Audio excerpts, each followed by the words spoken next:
Isang magandang umaga sa inyo mga idol. Maaga nga pala akong gumising para magpasukan ng aking mga alagang manok. Nakakatuwa nga naman mga idol kapag may alaga kang mga hayop, nakakatanggal ng stress. At pagkatapos ko nga mga idol ng pasukan ng manok ay siyempre magluluto na ako.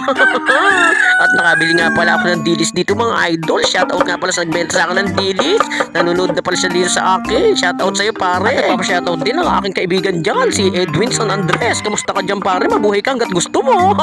At salamat na rin sa mga bagong followers dyan mga idol. Salamat po sa inyong panunood. Salamat po sa inyong suporta. Welcome na welcome po kayo dito. Matapos ko ang gayatin ng luya mga idol, naghanap ako ng sili rito sa aking halamanan. Kaso puro bubot. Okay lang, pwede na to. Dahil nga kiyawin ang gagawin ko mga idol, iniwa ko nito ng maliliit at naghiwa na rin ako ng ilang pirasong kalamansi. Ayan nga mga idol, sinali ko na itong dilis natin para ilagay ko na yung ating mga sahog. At inuna ko na itong luya mga idol, sinunod ko itong sili at nilagay ko na rin itong napakaraming sibuyas mga idol. At pagkatapos niya, ilagay na natin itong mga kalamansi natin. Pigayin natin ng gusto at yung balat, isama na natin. At shoutout ko muna si parang Glenn nga pala yan. Glenn Santos, kamusta ka na? Alam kong gustong gusto mo itong mga gantong kilawin dahil kumakain ka ng mga hilaw-hilaw. Alam na alam ko yan. At pagkatapos nga yan mga idol, lagyan natin maraming paminta. Masarap kasi dyan sa kilawin, maraming paminta, lasan-lasa. At syempre mga idol, hindi mawawala yung betchem, patis at asin dyan mga idol. At mekos-mekos lang natin yan. Kaya nga mga idol, pagka ganyan ang itsura, set aside muna natin. At habang tumatagal nga mga idol, nag-iiba na yung boses ko, hindi na Master Pogi. Master Pangit na yata. Minamalat kasi ko mga idol. At hiniwa ako na nga mga idol ang tilapia natin. Masarap kasi tilapia, yung may hiwa. At matambok-tambok.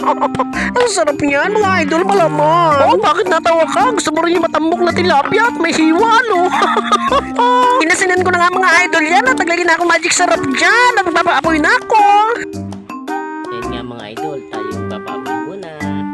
Dahil may apoy na nga mga idol, papakita ko yung bagong moves. Ito yung moves ko ngayon, bago to, pang NBA to.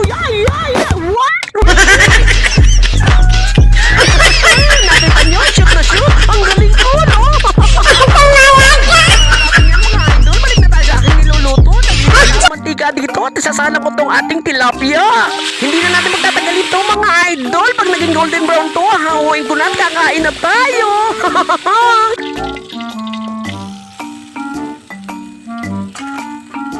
Tara mga idol, kain na tayo.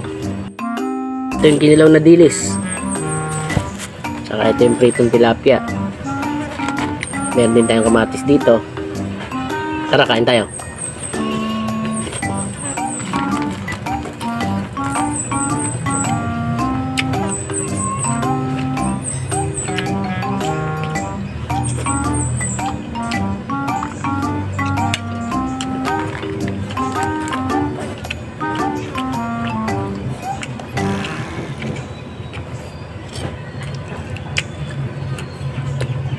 Kilaw. Sarap. Sarap sa pritong tilapia at saka dilis. O paano, kain na kayo. Ganito lang, bye bye.